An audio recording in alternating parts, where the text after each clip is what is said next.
नमस्कार, आप देख रहे हैं द क्रेडिबल न्यूज। मैं हूं शालिनी। क्या अब राजनीति सिर्फ भाषणों तक सीमित नहीं रह गई है? क्या अब ये एक्टिंग का अखाड़ा बन गई है? एक तरफ कल केजरीवाल जो मीडिया के सामने आते ही और कोर्ट से राहत मिलते ही कैमरे के सामने फफक फफक कर रो पड़े, काफी ज्यादा भावुक हो गए। तो कुछ लोग कहने लगे कि भैया इतनी तगड़ी एक्टिंग तो बॉलीवुड वाले भी नहीं कर सकते। कई विरोधियों का ये कहना है कि केजरीवाल की ये रुलाई सिर्फ और सिर्फ वोट बटोरने की नई नौटंकी है। दूसरी तरफ लोग मोदी जी का एग्जाम्पल दे रहे थे कि राजनीति के मैदान में इमोशनल कार्ड खेलने में मोदी जी पुराने उस्ताद हैं, वहीं अब केजरीवाल भी उन्हें बराबर की टक्कर दे रहे हैं। आलम यह है कि कौन कितना रोएगा और कब रोएगा, इसका पूरा कंपटीशन चल रहा है। वहीं दूसरी ओर कांग्रेस ये कह रही थी कि भैया राहुल गांधी जी जिन पर कई कई मुकदमे हैं उसे वो मेडल की तरह लगाकर शान से घूमते हैं, वहीं केजरीवाल जी एक केस से ही घबरा गए और रोने लगे। मैं आपको बता दूं कि कल दिल्ली के रॉज एवेन्यू कोर्ट ने शुक्रवार को अरविंद केजरीवाल, मनीष सिसोदिया और बाकी 21 लोगों को दिल्ली शराब नीति मामले में पूरी तरीके से बरी कर दिया, यानी आरोप मुक्त कर दिया। अदालत ने अपने 598 पन्नों के फैसले में सीबीआई की जांच पर कड़ी नाराजगी जताई और कहा कि एजेंसी के पास इन नेताओं के खिलाफ कोई ठोस सबूत नहीं थे। जज ने सीबीआई की थ्योरी को आर्थिक रूप से अनपढ़ और बिना सिर पैर वाला बता दिया और यहां तक कि कहा कि जांच अधिकारी ने जानबूझकर चालाकी से झूठे आरोप गढ़े थे ताकि किसी भी तरह इन लोगों को फंसाया जा सके। कोर्ट के अनुसार मनीष सिसोदिया और केजरीवाल के खिलाफ साजिश का कोई भी कानूनी आधार नहीं मिला, जिसके कारण सभी 23 आरोपियों को राहत दे दी गई। बहुत बड़ी जीत है, बहुत बड़ी जीत है। झूठे का मुंह काला, सच्चाई का बोलबा।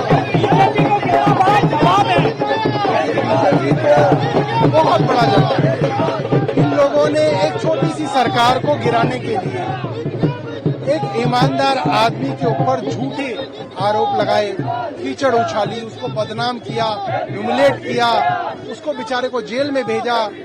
और आज कोर्ट ने ये कह दिया कि सीबीआई ने एक षड्यंत्र के तहत पहले कहानी बनाई, फिर उसके अंदर पात्रों को डाला और जहां कहानी में झोल रह गया वहां पे नए लोगों के बयान को दर्ज करा गया, लोगों को माफी देके उनको अप्रूवर बनाया गया।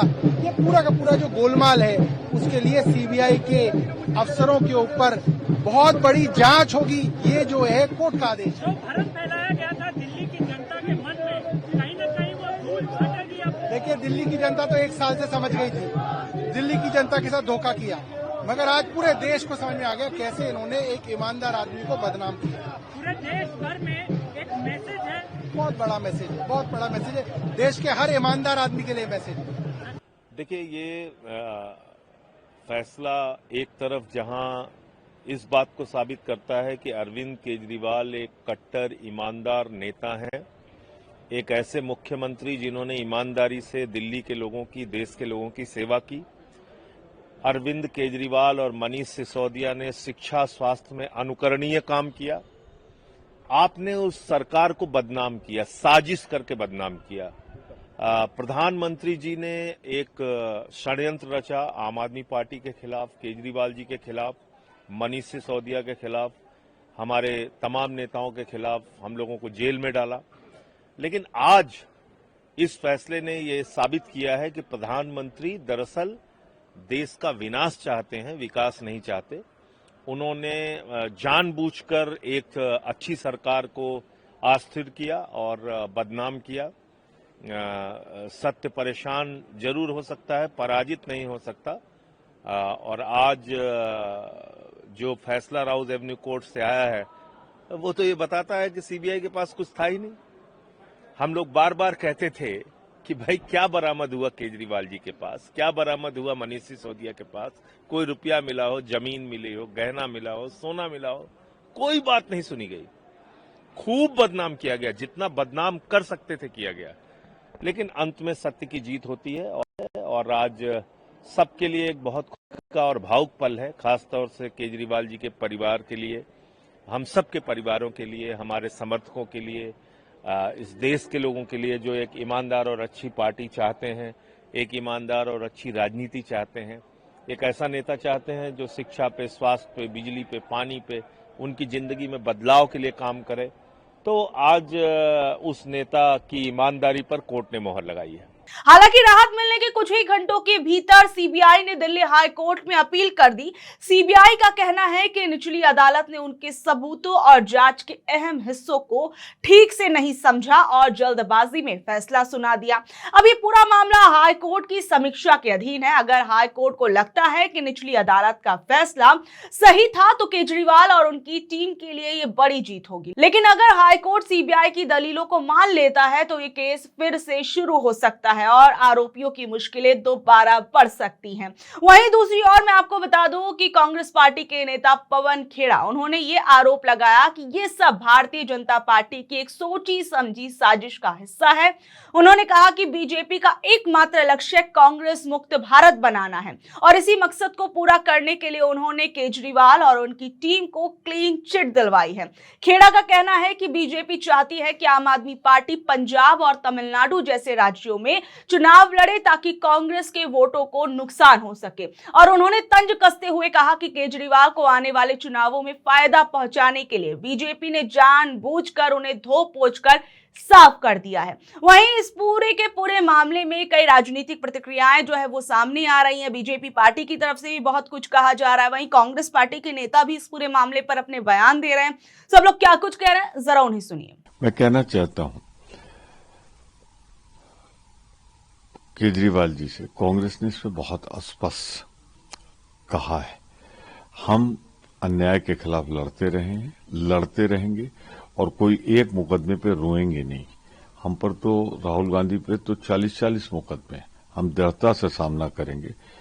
धन्यवाद भाजपा को, गुजरात और पंजाब को चुनाव देखते हुए उन्होंने जो कुछ किया है उसकी बदौलत आप बाहर हैं। ये राजनीतिक कारणों से इनको फंसाया गया और न्यायालय ने मामले की सुनवाई करके इनको ससम्मान बरी किया और इससे देशवासियों का, हमारे देश की जो न्यायपालिका है, इसका एक गौरवशाली इतिहास है, इसका सम्मान बढ़ा और न्याय के प्रति लोगों का विश्वास, न्यायालय के प्रति लोगों का विश्वास और आस्था बढ़ी है। ये देश के लिए अच्छी बात है। उधर उन्होंने कहा, आपके संयोजक अरविंद केजरीवाल का कहना है कि दो लोगों ने पीएम मोदी और अमित शाह ने आम आदमी पार्टी को खत्म करने का प्रयास किया। अब छोड़िए, उनका अपना विचार है, ये उनका विचार है, उनका। देखो साहब, ऐसा है, पूछ लेते हैं ना, यही केजरीवाल, देखिए यही घटियापन है केजरीवाल का, जो मैं बार बार कहता हूं कि क्यों इस देश की राजनीति के चरित्र को एकदम कूड़े में मिलाया किस आदमी ने। यह आदमी कहता है कि मुझ पे झूठ इल्जाम थे। आप सच इल्जाम लगा कर आए थे राजनीति में। पिछले 15 साल में एक बयान इसका बता दीजिए जो आज सत्य। आप कांग्रेस छोड़ दीजिए, प्रधानमंत्री छोड़ दीजिए, किसी के बारे में। यही दिल्ली की सड़कों पे उछल उछल के नाच रहे थे कांग्रेस के भ्रष्टाचार के बारे में। अरे जरा सी तो शर्म होनी चाहिए थी आपको। एक फाइल नहीं आप निकाल पाए, आप किसी पे क्या उंगली करते हैं? और क्यों जाएंगे सोनिया गांधी जेल? शराब में घोटाला किया था क्या? और इसमें कोई क्लीन चिट नहीं मिली। सीधे सीधे सीबीआई ने कहा है, कोर्ट ने कहा कि सीबीआई ने गलत तरीके से बिना किसी मेहनत के इन्होंने केस किया और अभी तो 10 केस और हैं। आप क्यों नहीं किसी को फिर पकड़ पाए भाई?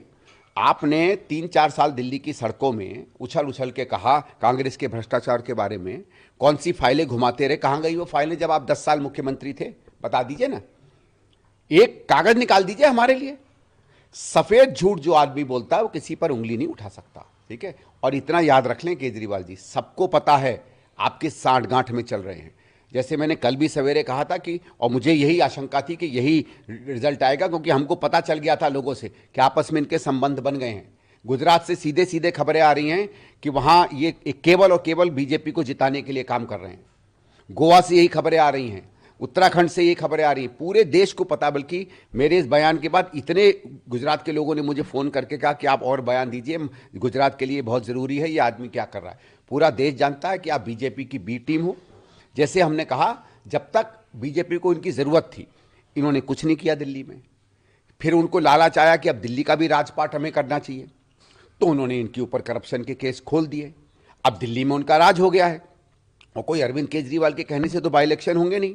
बाई इलेक्शन तो होंगे 4 साल, इलेक्शन होंगे 4 साल बाद, तब देखेंगे।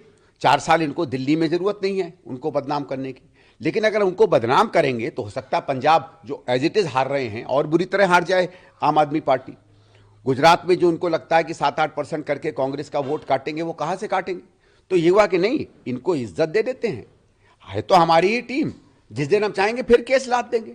आप देखिएगा आने वाले समय में किस तरीके से। ऐसा क्यों हुआ, मुझे एक चीज बताइए, कि दिल्ली का चुनाव हार जाते हैं और दिल्ली के चुनाव हारने के बाद एक जजमेंट आने लगते हैं। भाई जज कोई राजनीतिक इवेंट से तो जजमेंट नहीं देता, लेकिन अगर आप देखें दिल्ली के चुनाव का रिजल्ट के पहले के जजमेंट और बाद के जजमेंट कैसे बदल गए भाई।